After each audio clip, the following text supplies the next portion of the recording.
Hey guys! In this video, I'll show you a simple way to install Stremio on iOS. I'll walk you through the entire setup step by step, so even if you're new, you can follow along without any problems. The process is quick and easy, and I've personally tested this method to make sure everything works smoothly. Before installing the modded app or game, you need to complete the following steps. First, open your device's settings and go into the General section. From there, look for Background App Refresh and tap on it. Make sure it's enabled and set to either Wi-Fi or Wi-Fi and mobile data so the app can properly refresh and operate while running in the background. After confirming that, head back to the main settings menu and find battery. Open it and check whether low power mode is enabled. If it is, turn it off, as this setting can restrict background activity and interfere with how the app works.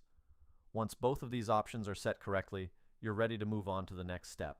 Now open your preferred browser and navigate to modfio.com. This website is known for offering a wide range of modded apps, games, and free codes.